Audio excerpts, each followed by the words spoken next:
Assalamualaikum warahmatullahi wabarakatuh.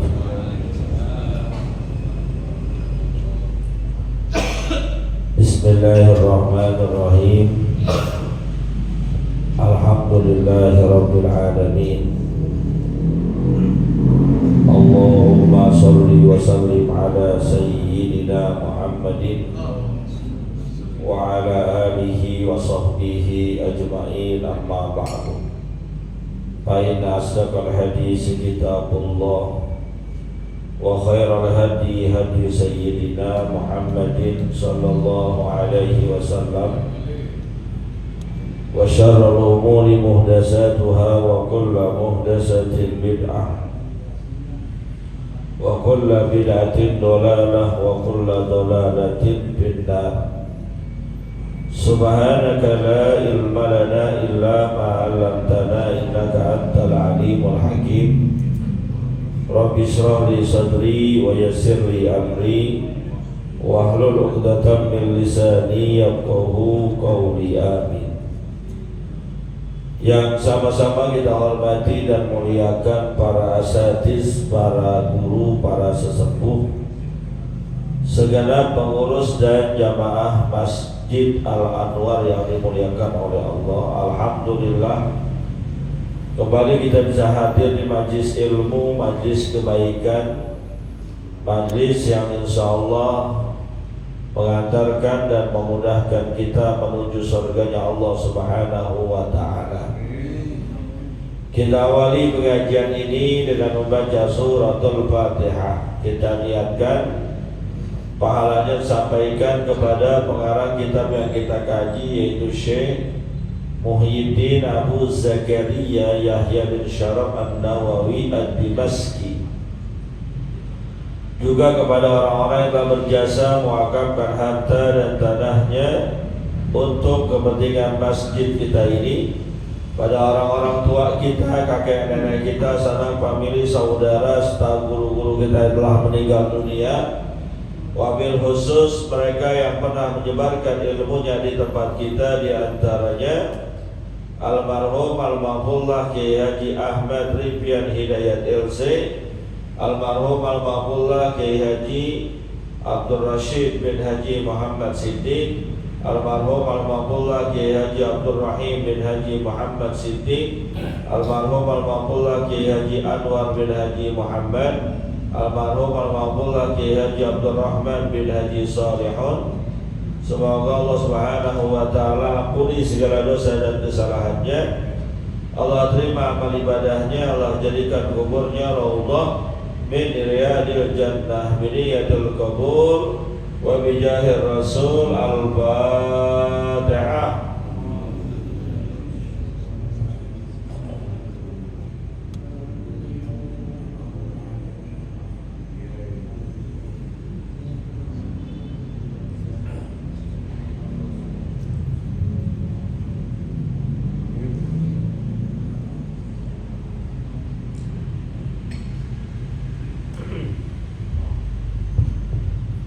Melanjutkan bacaan kita. Bismillahirrahmanirrahim. Babul jam'i bainal khawfi war raja'i. Qala Allah ta'ala fala ya'manu akrallahi illal qawmul khasirun.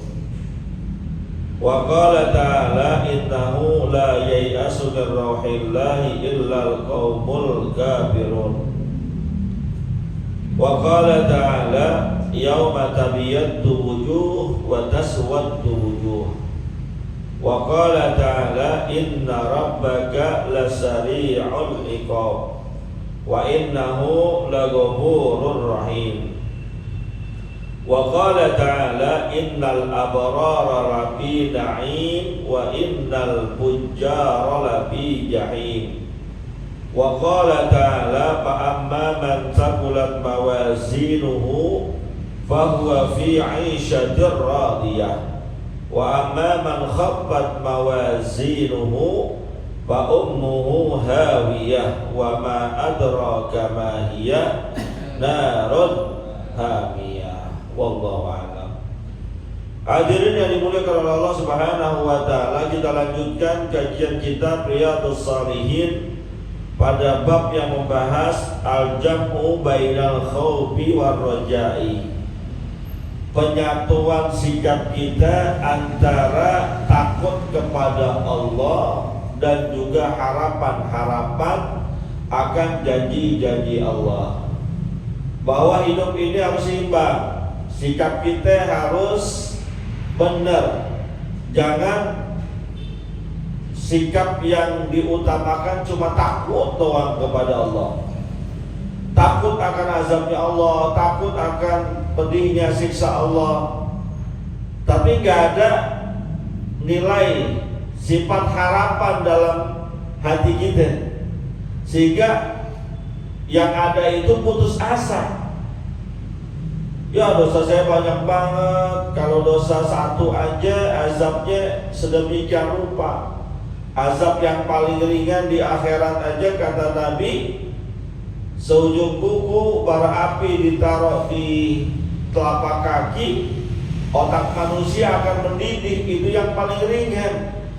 Bagaimana saya yang dosanya banyak, kemaksiatan berlimpah, entar kira-kira di akhirat nasibnya bagaimana? Ini gak ada rojaknya, gak ada harapan. Tapi sebaliknya harus ada juga keseimbangan antara harapan dengan rasa takut.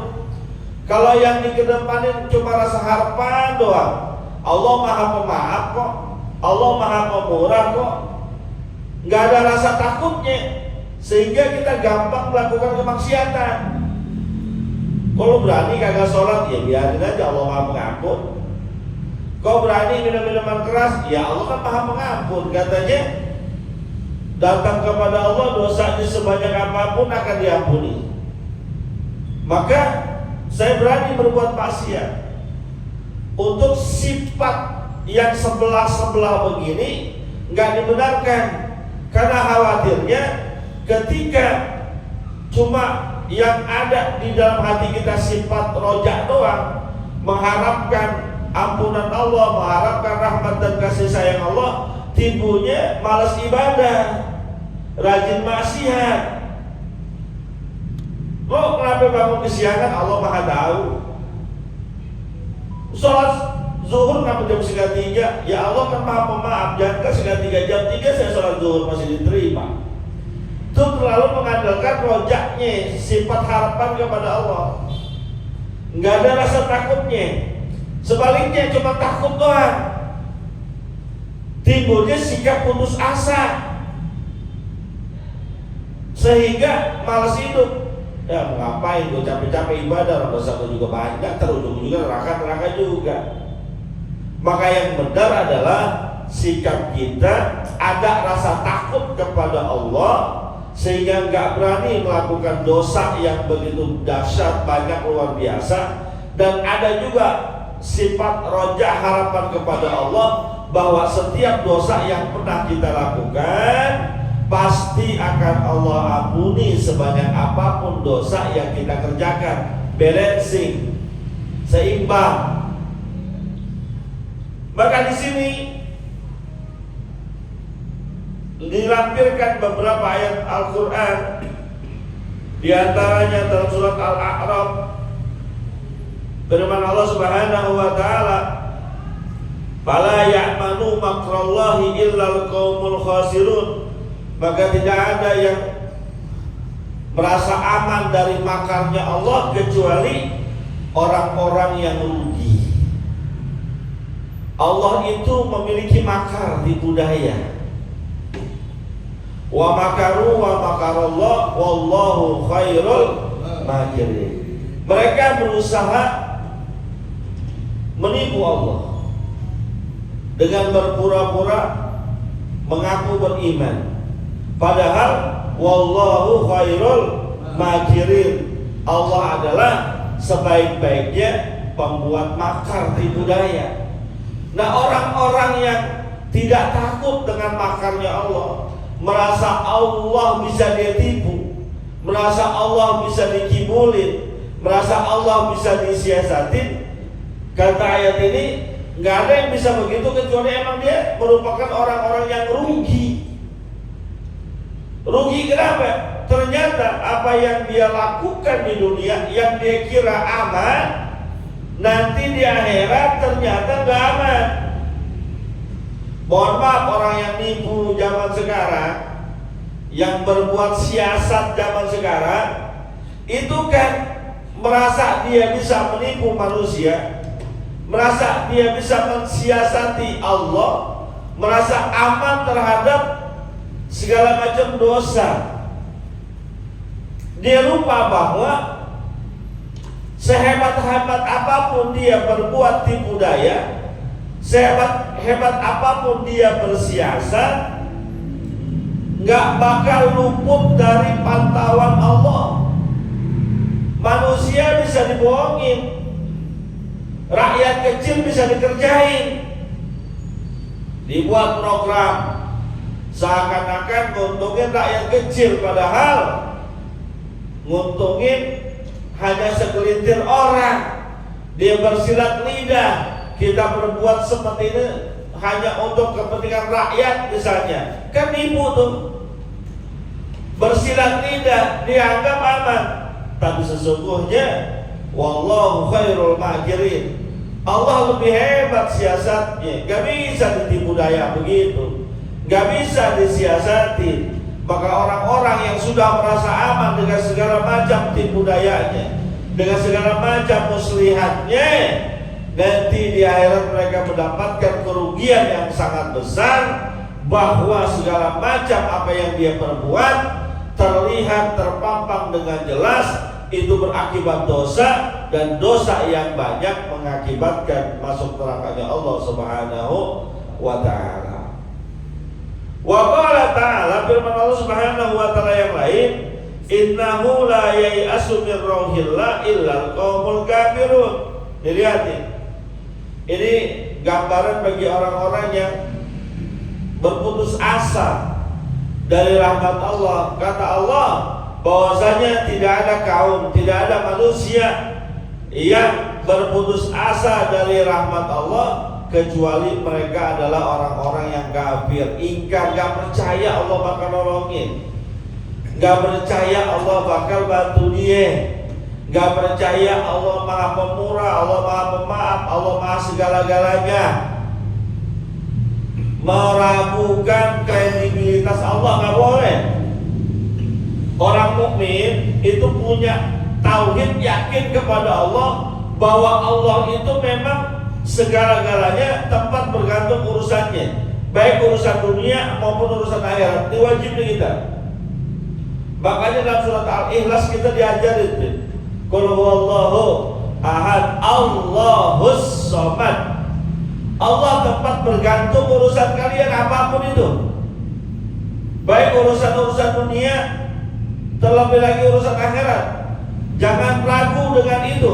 Apa iya Allah bakal nolongin saya? Apa iya Allah akan bantu saya? Apa iya Allah bisa melakukan ini, melakukan itu? Itu termasuk orang-orang yang tidak percaya dengan kekuasaan Allah, kemampuan Allah. Dia berputus asa dari rahmat Allah. Illal qaumul kafir. Kafir, meragukan Allah, meragukan kredibilitas Allah, meragukan kekuasaan mutlaknya Allah. Gak boleh gitu. Kita dihamba, gak bisa apa-apa, gak bisa berbuat sesuatu baik yang kecil maupun yang besar kecuali atas kudrat dan iradatnya Allah. Maka yang cakep orang-orang dulu tuh kalau ngaji, belum ngaji tentang sholat, belum ngaji tentang urusan-urusan yang berat seperti haji, belum. Yang diajarin pertama kali tauhid sifat 20 beserta dalil-dalilnya, bahkan dinagomin, diapalin tuh wujud kidam bako. Itu sebagai bentuk pembuatan karakter dalam dirinya. mantapkan akidah, mantapkan tauhid, insya Allah kesana aman.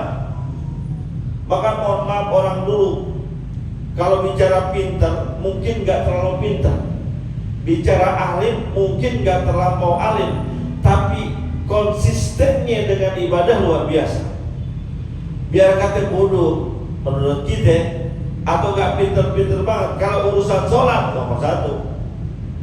Dengar aja azan, dia lagi ngerjain apa-apa dilepas, ditinggal. Tak dulu azan dulu, kamar mandi dulu, sholat dulu, itu orang dulu. Tapi orang sekarang pinter-pinter, cerdas-cerdas, tapi urusan tauhid gak kuat. Akhirnya perkara ibadah disebarangin, disepelein, dibelakangin. Sholat entar-entaran, akhir waktu baru ngambil air wudhu. Orang dulu gak ada, paten banget kerjaannya. Kalau tauhidnya udah mantap, luar biasa. Urusan puasa misalnya, baru cuma meriang dikit, terus puasa. Apa yang bilang, sampai mati gua gak bakal batalin puasa gua. Tuh dia. Walaupun secara syariat kalau lagi sakit boleh aja batalin, tapi dia saking pegang teguhnya tauhidnya kepada Allah, yakin banget kepada Allah. Masa iya gara-gara ibadah saya jadi mati? Masa iya gara-gara puasa saya nyawanya dicabut? Dia yakin itu kepada Allah. Sampai mati saya gak bakalin batalin puasa saya. Orang dulu. Orang sekarang kagak sakit aja dia kagak puasa. Ya bener lah, sehat seger buger, nggak puasa. Tauhidnya kurang mantap, kepercayaan kepada Allah kurang. Maka orang dulu imannya kuat-kuat karena belajarnya mantap, akidahnya mantap. Kalau cuma digoda-goda dikit doang gak bakal mempan. Orang sekarang gak digodain aja udah belok. Makanya mohon setan zaman sekarang rada ringan kerjaannya. Ya gak pakai digodain aja emang udah niat gak puasa. Gak pakai digodain aja emang niat kagak sholat. Orang sekarang. Wa qala ta'ala, firman Allah Subhanahu wa ta'ala yang lain, yauma tabyaddu wujuhu wa taswaddu wujuh. Nanti di akhirat pada hari itu ada sekelompok manusia yang Allah bikin putih wajahnya. Tapi di satu sisi yang lain ada sekelompok manusia yang Allah bikin hitam wajahnya. Ini adalah bagian dari khauf dan rojak kita, bahwa di akhirat nggak semuanya bakal lolos lempeng masuk surga, nggak semuanya bakal putih wajahnya.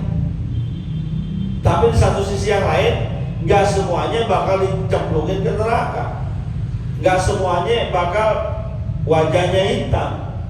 Ada sebagian manusia yang Allah putihkan wajahnya, Allah mudahkan dia masuk ke dalam surga. Dan ada sebagian manusia yang lain Allah hitamkan wajahnya dan Allah lemparkan dia ke dalam neraka. Itu tanda tuh. Makanya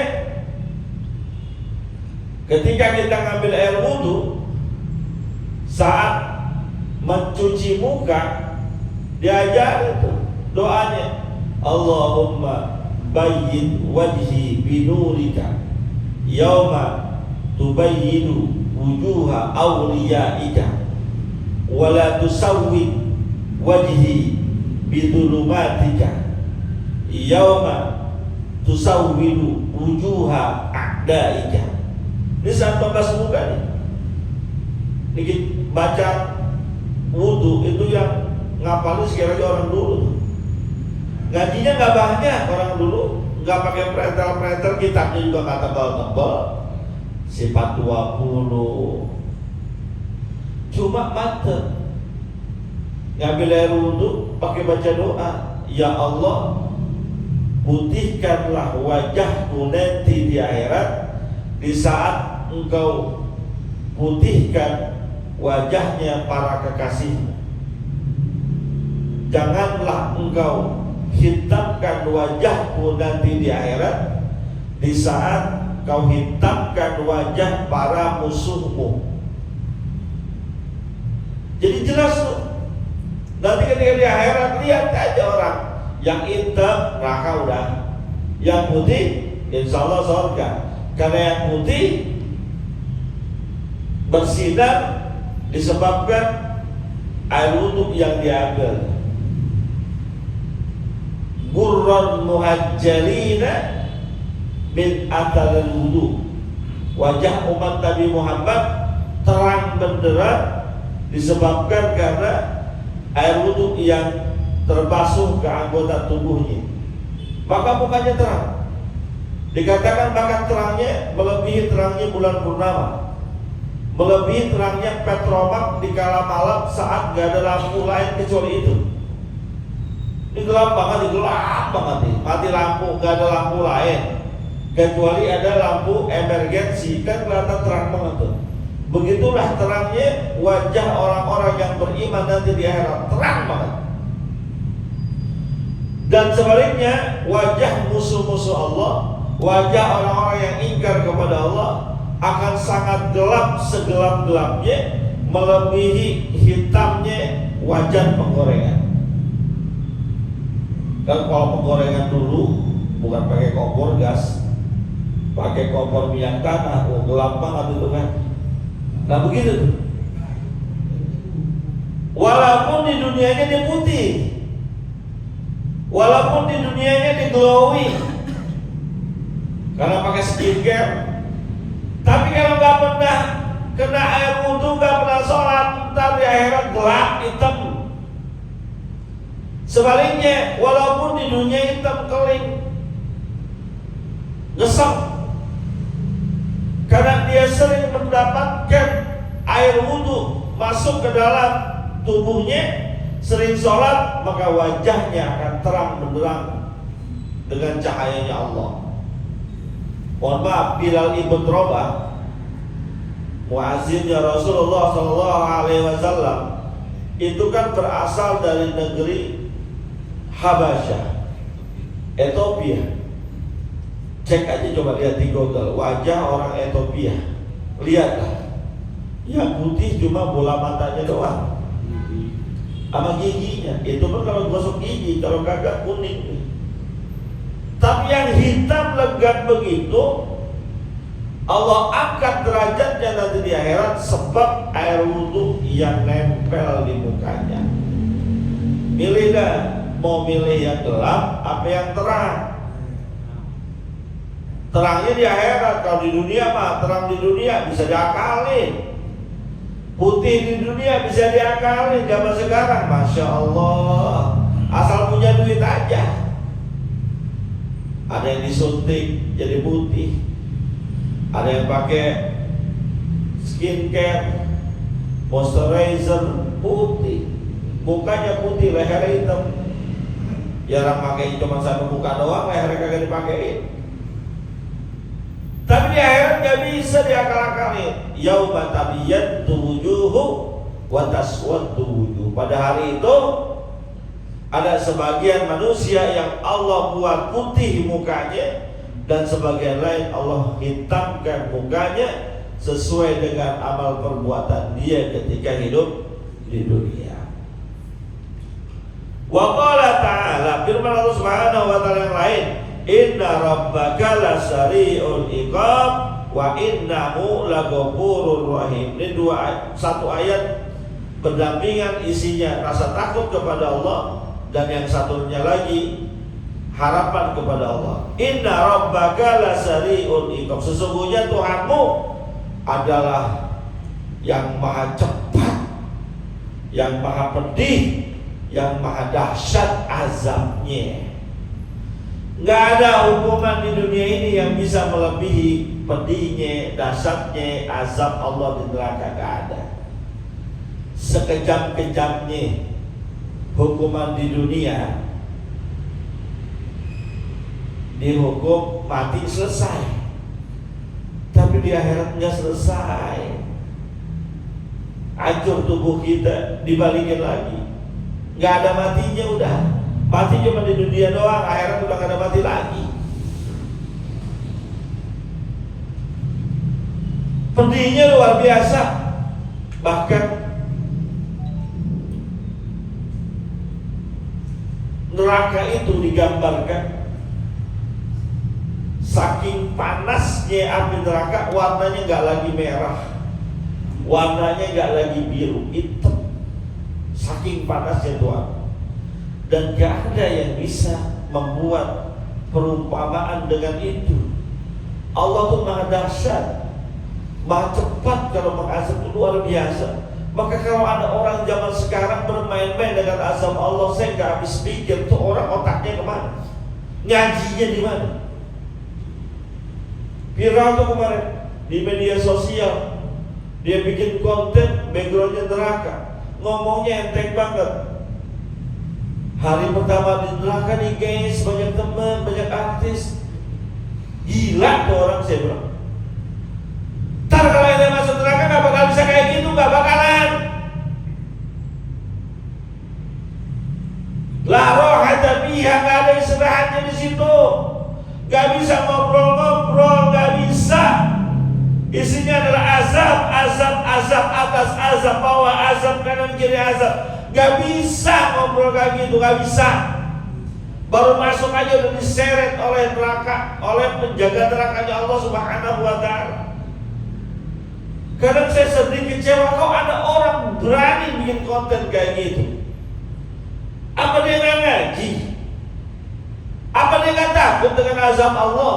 Azab ini bicaranya azab, bukan nikmat. Kok azab dimain-mainin? Azab kok dianggap remeh, dianggap ringan. Padahal dari semua azab Allah tuh gak ada yang enakin. Dikasih minum aja dari timah yang mendidih, dari darah nanah yang keluar dari kemaluan pelacur. Dikasih makannya min dori, zakum, yang gak bisa ngenyangin. Sekali makan rontok tubuhnya. Begitu masih yang main-mainin juga.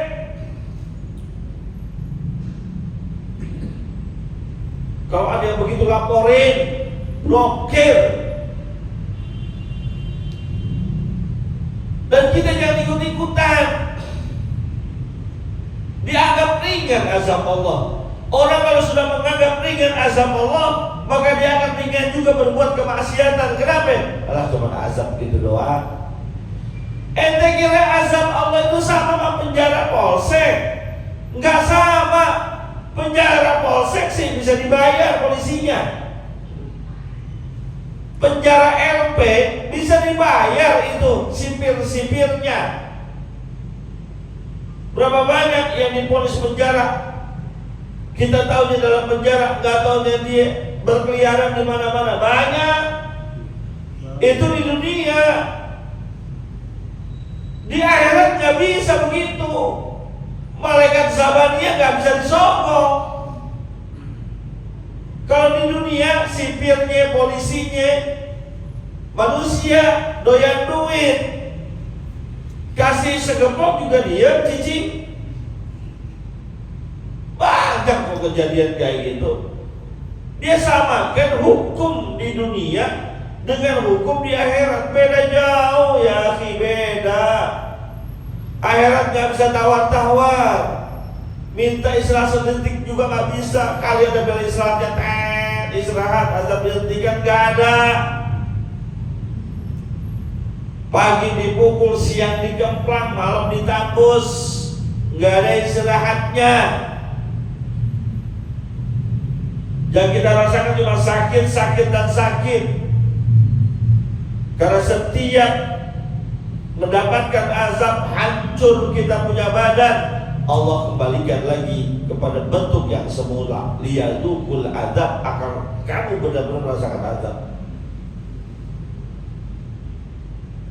Gak bisa begitu. Allah itu dahsyat azab. Allah itu pedih azabnya. Tapi yang di saat bersamaan, wa innahu laghafurur rahim. Satu ayat nih. Di satu bagian menceritakan pedihnya azab Allah, di bagian yang lain pada rangkaian ayat yang sama menerangkan bahwa sesungguhnya Allah itu Maha Pengampun dan Maha Penyayang. Maksudnya apa? Hidup kudu hati-hati. Kalau salah-salah buatan, banyak dosa, banyak kemaksiatan, azab Allah menanti. Azab Allah nggak bisa main-main. Tapi nggak usah khawatir. Kalau sudah terlanjur berbuat kesalahan, terlanjur berbuat dosa, kita pengen kembali kepada Allah, masih ada pintunya terbuka lebar, namanya taubat. Dan kalau sudah taubat, Allah Maha Pengampun, Allah Maha Penyayang. Sebanyak apapun dosa yang kalian lakukan, pasti Allah ampuni. Sedikit apapun kebaikan yang kalian lakukan, pasti akan Allah balas bernilai pahala. Tapi ada ukurannya. Innallaha yaqbalu taubatal abdi malam yughargir.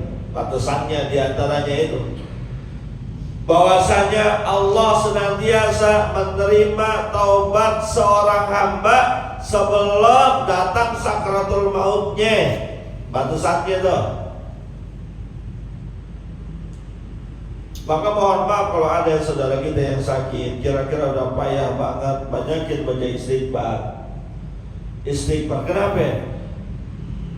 Jangan sampai saat sakratul mautnya dia masih banyak dosa. Kalau udah sakratul maut, layak balu taubatal abdi, Allah nggak terima taubatnya.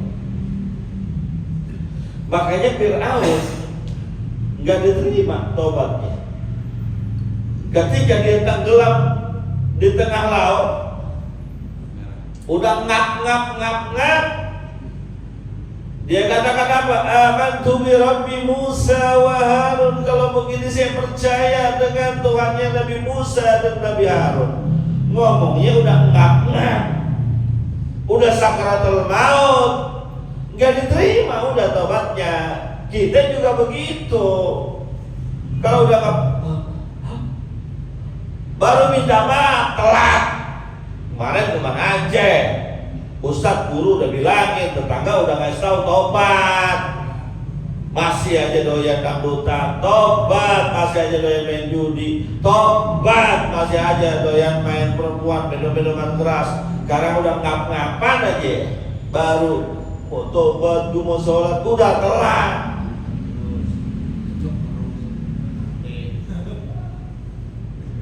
Telat. Maka banyakin istighfar. Mumpung lagi sehat, banyakin istighfar, baik istighfar karena dosa ataupun istighfar lainnya sebagai bentuk zikir. Kita nggak pernah tahu dosa kita yang sudah dihapus oleh Allah berapa banyak. Terus aja istighfar.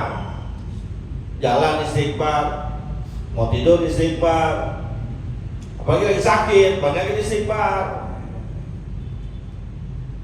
Siapa tahu, kan mohon maaf, orang sakit lebih dekat juga ke mati ya.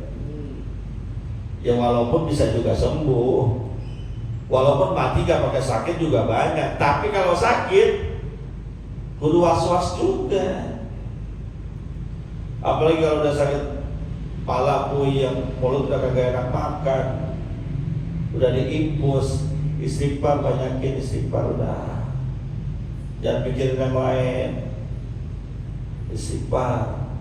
Ya bisa boleh jadi itu sakit yang akan mengantarkan kepada kematian kita. Sebelum itu istighfar banyak-banyak. Jadi dengan azab Allah kita jangan main-main. Dengan rahmat Allah juga jangan menyepelekan. Mentang-mentang ada rahmat Allah, ya udah dari hari gue minum dulu nih malam, besok baru gue tobat. Nih malam gue nongkrong dulu di kafe, besok baru gue ke masjid. Ya nggak bisa begitu juga. Entar lagi di kafe meninggal gimana? Berapa banyak orang meninggal di kafir. Kudu hati-hati. Wa qala ta'ala, firman Allah Subhanahu wa taala yang lain, innal abrara lafi naim wa innal fujjara lafi jahim. Surat Al-Infitar, idza sama'un fatarat wa idza kawakibun tasarat, terusnya itu.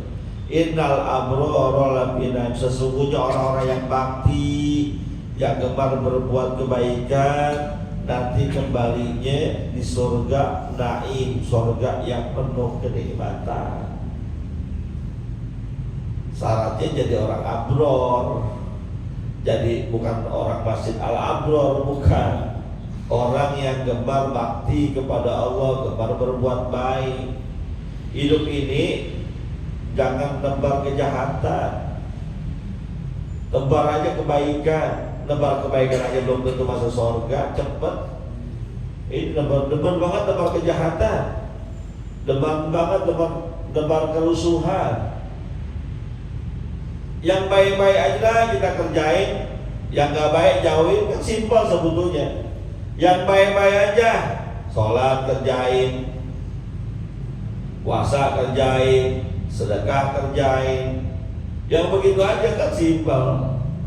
Nyolong tinggal, minum tinggal, ngomongin orang jangan, gibah jangan, caci maki orang jangan, menghina jangan, fitnah orang jangan, begitu. Itu abror tuh, entar dapatnya surga naim, surga yang di dalamnya banyak kenikmatan. Kalau udah bicara surga, udah susah ngebayanginnya. Maka kata Nabi, mala ainun ra'at, wala udhunun sami'at, wala khatara ala qalbi bashar. Yang namanya surga susah terbayang di mata tuh, karena memang gak bisa dilihat oleh mata manusia biasa, gak bisa didengar oleh manusia biasa. Nikmatin aja ntar kalau udah masuk surga. Kita digambarin aja udah nikmat banget. Banyak pohonan, buahan dan segala macam, kita bebas minum apa aja di sana. Tuh buah kalau kita pengen turun sendiri, udah gak bisa dibayangkan. Satu orang kaplingnya lebih luas daripada luasnya langit dan bumi, udah gak kebayang, udah. Di dunia kan rumah kita sempit ya. Yang ngontrak 3x10, 3x7, 3x4. Yang punya rumah paling 200-300 meter. Entar di surga kapling kita lebih luas dari langit dan bumi. Sepi dong bos, yang nggak begitu ngebayanginnya. Nggak ada nggak enaknya, nggak ada sakitnya. Surga tuh nggak ada sakitnya, bahkan karena saking nggak ada sakitnya, nggak ada tuh rasa kita pengen buang air kecil ataupun buang air besar, nggak ada. Kan buang air kecil kalau nahan sakit nggak enak ya. Tuh nggak ada tuh begitu. Semuanya nikmat udah di surga. Lafi naim. Tapi wa innal fujjara lafi jahim. Orang-orang yang demen berbuat kemaksiatan, kejahatan, siap-siap masuk neraka jahim. Neraka yang sangat panas. Gak kebayang kita panasnya. Di dunia jadi sudut rokok panas, apalagi di neraka. Terus aja deh buat maksiat, terus aja kagak sholat, terus aja gak usah puasa, biarin. Ntar udah giliran sudah masuk ke dalam alam akhirat baru terasa tuh. Tempat di akhirat cuma dua, kalau gak surga neraka, gak ada tengah-tengah. Gak ada, gue mau tengah-tengah aja, gak bisa. Dan kita semua digiring. Yang masuk neraka digiring, yang masuk surga juga digiring. Lihat aja dalam surat Az-Zumar. Yang masuk ke neraka surga orang-orang bertakwa digiring, gak ada yang lolos. Yang masuk neraka begitu juga, digiring, gak ada yang lolos.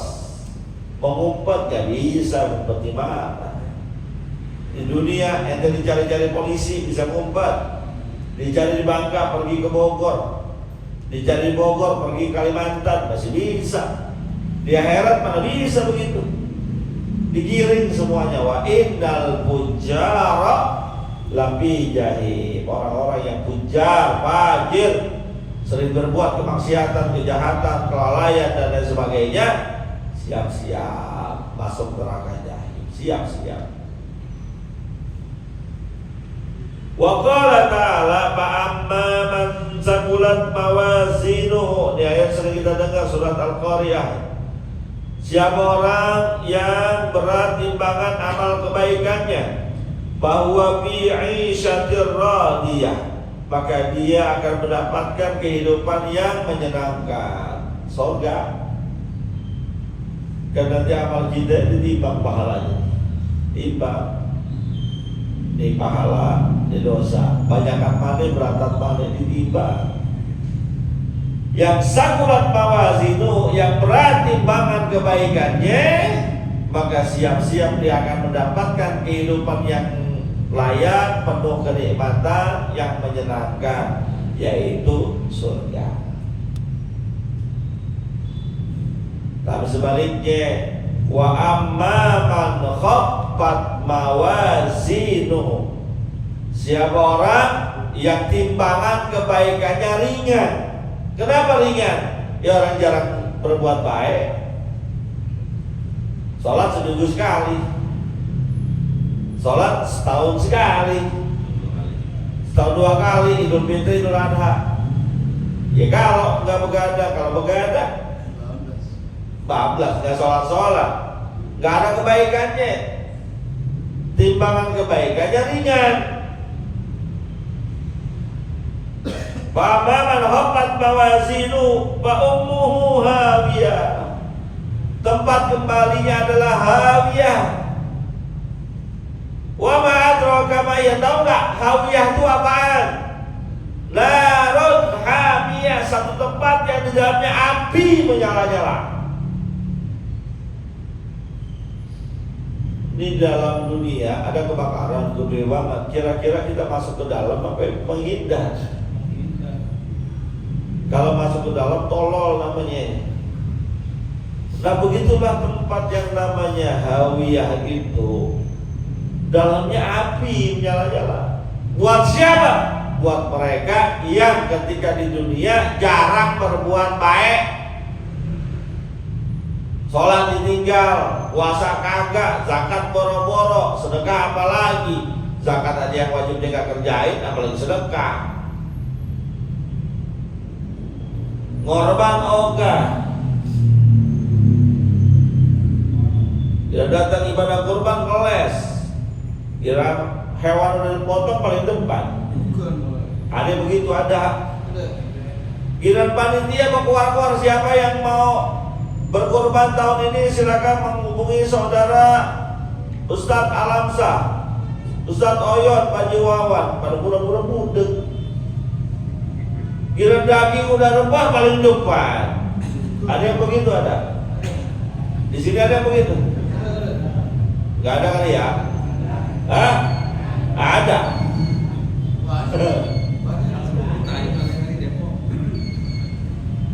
Jangan begitu. Pintu kebaikan ada di depan mata, jangan disia-siakan. Kita mau nyari untung mulu sih. Apa urusan akhiratnya kita mencari untung. Kalau urusan dagang nyari untung silakan. Bisnis nyari untung silakan. Ini urusan akhirat pasti mau nyari untung juga.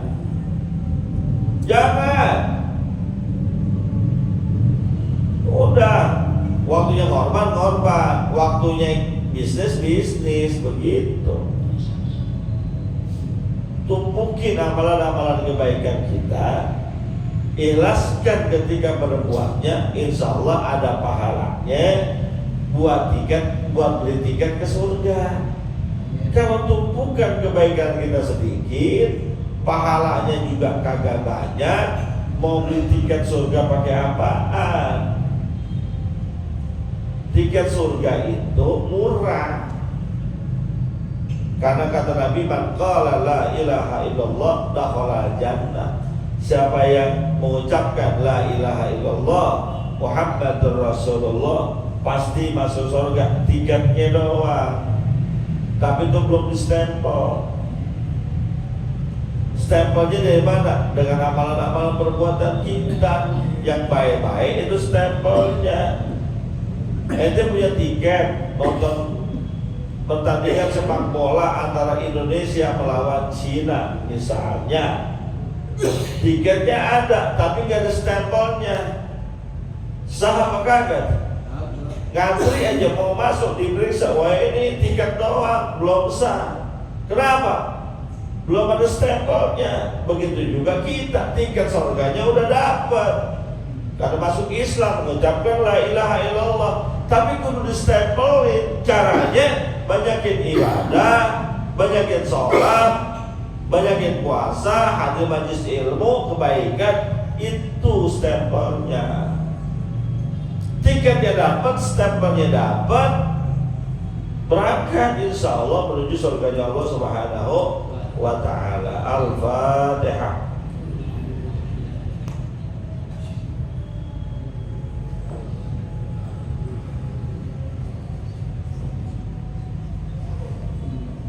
Qala Rasulullah sallallahu alaihi wasallam, afdalu ma qultuhu ana wan nabiyyuna min qabli la ilaha illallah.